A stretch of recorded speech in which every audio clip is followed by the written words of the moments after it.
Dans quel cas le statut de LMP est intéressant? LMP, c'est loueur meublé professionnel. On entend souvent dire que c'est un statut à éviter, et c'est le cas. Dans la majeure partie des cas, le statut de LMP n'est pas très intéressant, et il vaut mieux rester en non professionnel, c'est-à-dire en LMNP. Mais dans de rares cas, il existe des situations où le LMP peut être une situation donc favorable.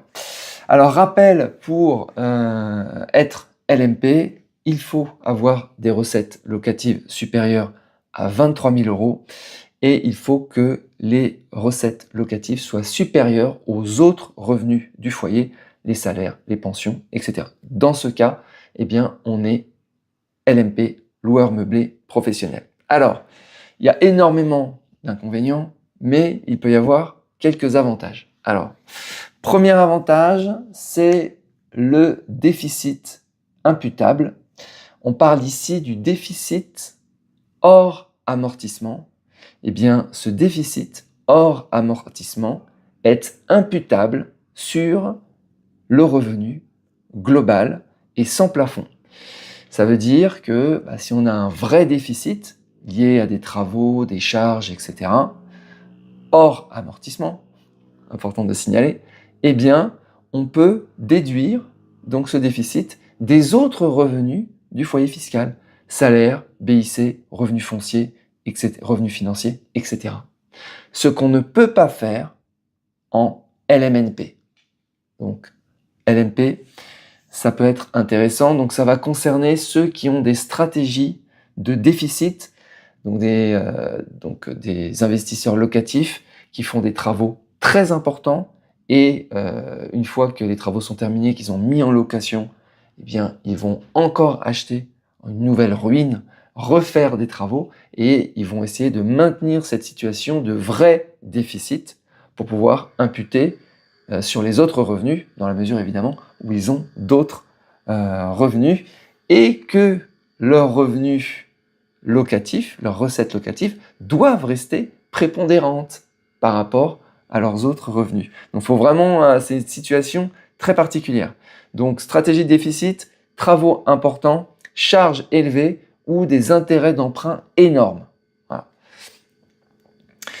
Les amortissements excédentaires ne sont pas imputables sur le revenu global, ça aurait été trop beau. Donc ils sont par contre reportables sans limite de temps sur les bénéfices futurs, les bénéfices de location meublée. Donc ça, c'est exactement comme en location meublée non professionnelle. Pareil, même système d'amortissement par composant, report sans limite de temps.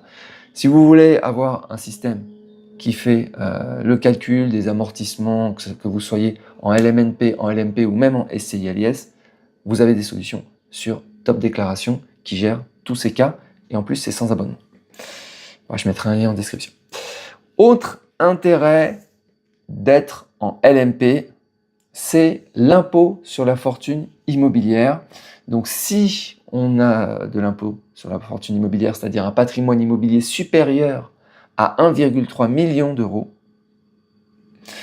eh bien les biens qui sont donc gérés en LMP sortent de l'assiette de l'IFI. Et donc, vous n'avez plus d'impôt sur la fortune immobilière à payer. Donc, il faut que ce LMP soit votre activité principale. Voilà. Donc là, ça peut être intéressant pour ceux qui ont des gros patrimoines et qui vont donc passer une partie de ce patrimoine, les mettre en location meublée et prendre le statut LMP en étant éligible, évidemment. Et là, ça sort de l'IFI. Donc plus d'IFI à payer. Voilà.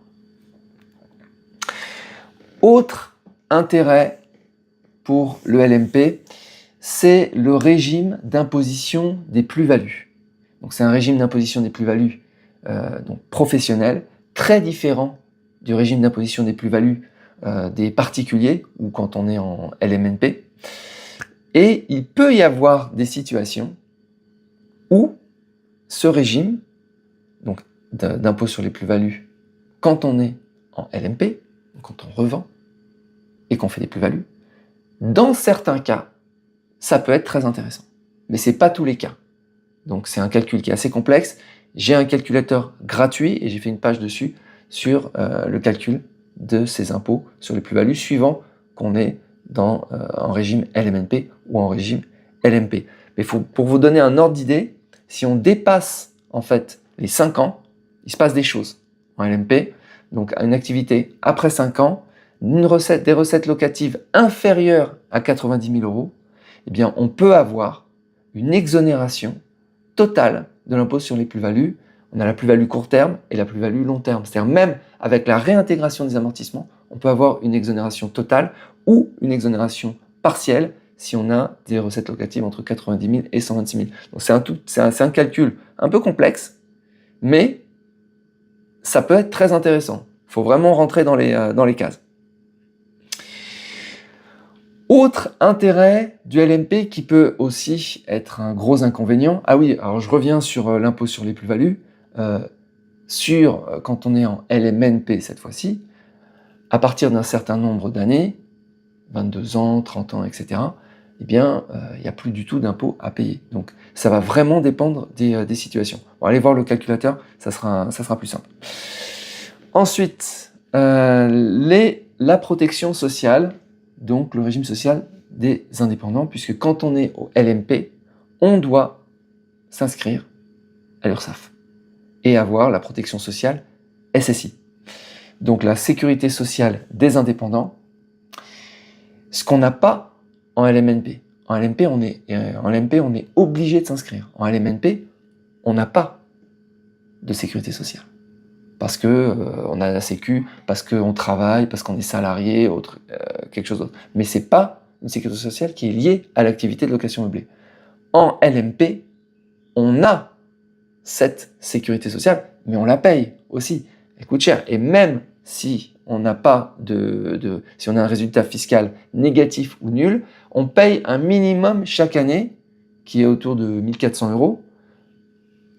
Donc on va payer. Et puis, si on a un résultat positif, là, c'est entre 35 et 45% de cotisation URSSAF. Donc c'est énorme. Okay, mais on a le droit à la Sécu. Donc, affiliation à la sécurité sociale des indépendants, couverture maladie, couverture maternité, on est dans le système. Okay. Les cotisations sociales sont déductibles du résultat, alors qu'en LMNP, les prélèvements sociaux ne sont pas déductibles. Okay. En LMP, du fait qu'on est affilié à la sécurité sociale des indépendants, eh ben, on a accès au régime de retraite des indépendants. Donc on peut valider des trimestres. Okay. On peut valider jusqu'à 4 trimestres par an, alors que en LMNP, on n'a pas ce système. On ne cotise pas pour la retraite, on ne valide pas de trimestre de retraite. Donc pour quelqu'un qui n'a aucune autre activité, qui n'a pas le droit à la sécurité sociale, parce qu'il n'est pas salarié, il n'a rien d'autre, il n'a que des appartements qui sont mis en location. Quelqu'un qui veut être dans le système français et avoir la retraite normale, etc., en fait, le LMP lui ouvre les portes pour être dans le système au niveau de la sécurité sociale, au niveau de la retraite.